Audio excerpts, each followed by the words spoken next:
ሰላም አለይኩም ወራህመቱላሂ ወበረካቱሁ። እንግዲህ ዛሬ ስለ አለርጂ ትንሽ ነገር ልላችሁ ነው።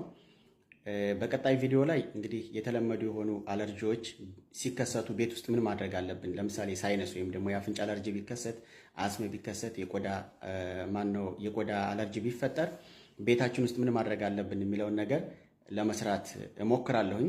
እንግዲህ አለርጂ ስንል ሰውነታችን ከተለያዩ ባዕድ ነገራቶች ወደ ሰውነታችን የተለያየ ባዕድ ነገራቶች ሲገቡ ለመከላከል የተቀመጡ ህዋሶች ወይም ደግሞ ሴሎች አሉ በሰውነታችን ውስጥ። እንግዲህ እነዛ ሴሎች የተጋነነ ምላሽ ሲሰጡ ወይም ደግሞ ቢገቡም ወደ ሰውነታችን ምንም አይነት ጉዳት ለማያደርሱ ባዕድ ነገራቶች ምላሽ መስጠት ሲጀምሩ የሚፈጠረውን ክስተት ነው አለርጂ ብለን የምንጠራው። ለምሳሌ ማስነጠስና ከአፍንጫችን ፈሳሽ ነገር መውጣት ተፈጥሯዊ የሆነ በሽታ ከምንከላከልባቸው ነገሮች ውስጥ አንዱ ነው። ነገር ግን አንዳንድ ሰዎች ላይ ከሚገባው በላይ ያስነጥሳቸዋል፣ ከሚገባው በላይ ፈሳሽ ይወጣል ካፍንጫቸው፣ ከሚገባው በላይ አፍንጫቸውን ያፍናቸዋል። ይህ አይነቱ ክስተት ወይም ደግሞ ለአንድ ወደ ሰውነታችን ለሚገባ ባዕድ ነገር የተጋነነ ምላሽ ሰውነታችን ሲሰጥ የሚፈጠረውን ክስተት አለርጂ ብለን እንጠራዋለን። እንግዲህ ለአለርጂ የሚያጋልጡ ነገራቶች ምን ምን ናቸው? ልብ እንዲትሉልኝ የምፈልገው ነገር እዚህ ላይ የተለያዩ ሰዎች ለአንድ ነገር እኩል አለርጂ ላይሆኑ ይችላሉ። እንደውም ለአንድ ሰው አለርጂ የሆነው ነገር ለአንድ ሰው አለርጂ ላይሆን ይችላል። ለአንድ ሰው አለርጂ የሆነው ነገር ለሌላኛው ሰው ለአለርጂው ማስታገሻ ሊሆን ይችላል። ለምሳሌ አንዳንድ ሰዎች ለማር አለርጂ ሊሆኑ ይችላሉ። ሌሎኞቹ ሰዎች ደግሞ አለርጂያቸውን በማር ሊያስታግሱ ይችላሉ። ለምሳሌ ጉሮሮ አካባቢ ላይ ለተፈጠረ አለርጂ በማር የሚያስታግሱ ሰዎች ሊኖሩ ይችላሉ፣ ወይ ደግሞ ማር ሲወስዱ አለርጂ የሚሆንባቸው ሰዎች ይኖራሉ። ስለዚህ አለርጂ የሆነ ነገር ለሁሉም ሰው አለርጂ ይሆናል ማለት አይደለም። እንዲታቁልኝ የምፈልገው ነገር ማለት ነው። ስለዚህ እንደው ኮመን የሆኑ ወይም ደግሞ የተለመዱ አለርጂ ያመጣሉ ተብለው የሚታሰቡ ነገሮች ምን ምን ናቸው? አንደኛ የተለያዩ ምግቦች፣ ለምሳሌ ወተትና የወተት ዝርያዎች በአብዛኛው አለርጂ ይሆናሉ ተብሎ ይታሰባል።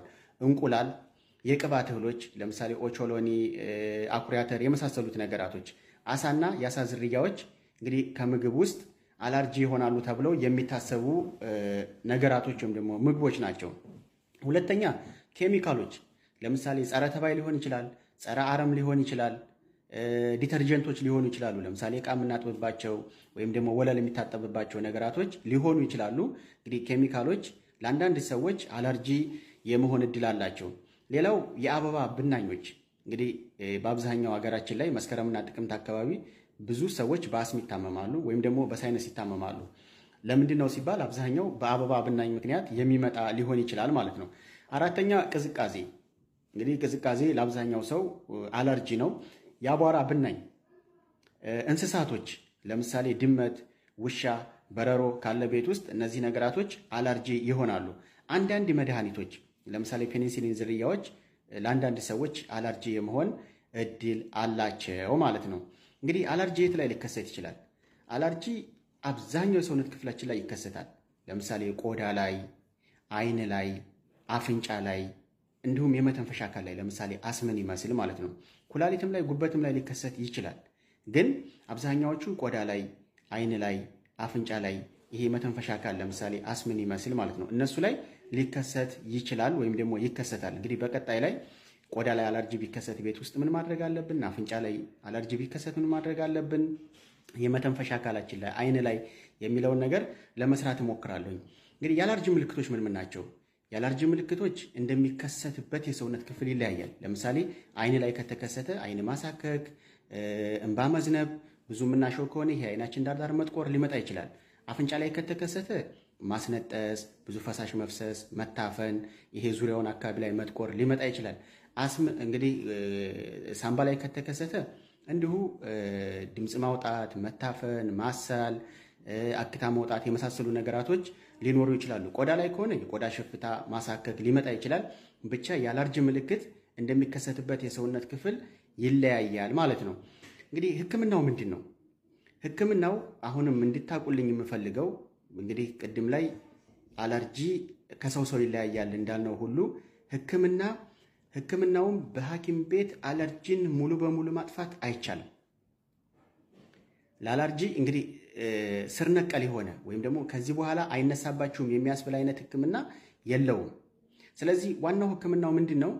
ዋናውና ትልቁ ሕክምናው አለርጂም የሆንባችሁን ነገር እየለያችሁ ከዛ አለርጂ ነገር መራቅ ወይም ደግሞ ተጋላጭነቱን መቀነስ ነው። ለምሳሌ ቅዝቃዜ ከሆነ እንግዲህ መሸፋፈን፣ ሞቅ ያሉ ልብሶችን መልበስ ሊሆን ይችላል። የአበባ ብናኝ ከሆነ እንግዲህ አበባ ባሉበት አካባቢ ላይ ላለመድረስ መሞከር ወይ ንክኪያቸውን መቀነስ ወይ ደግሞ ማስክ በማድረግ በአፍና በአፍንጫችን እንዳይገቡ ማድረግ ሊሆን ይችላል። ከዚህ ውጭ በሐኪም ቤት ኮርቲኮስትሮይድ ልትሰጡ ትችላላችሁ፣ አንቲሂስታሚን ልትሰጡ ትችላላችሁ። በሚቀባ ሊሆን ይችላል፣ የሚዋጥ ሊሆን ይችላል፣ ስፕሬይ ሊሆን ይችላል። እነዚህ ግን ጊዜያዊ መፍትሄዎች ናቸው። ከዛ በኋላ አለርጂውን እየለየን ለኛ አለርጂ የሆነው ይህን አለርጂ ያስነሳብን ነገር ምንድን ነው የሚለውን ነገር እየለየን ለመራቅ መሞከር አለብን ማለት ነው። ዋናው እሱ ስለሆነ ለማንኛውም ግን በቀጣዮቹ ቪዲዮዎች ላይ አለርጂው ከተነሳ በኋላ በቤት ውስጥ ምን ማድረግ አለብን፣ ሐኪም ቤት ውስጥ ከመሄዳችን በፊት ወይም ደግሞ ከመሄድ ይልቅ ቤት ውስጥ ምን ማድረግ አለብን የሚለውን ነገር አጠር እያደረግኩ ለመስራት እሞክራለሁ ማለት ነው።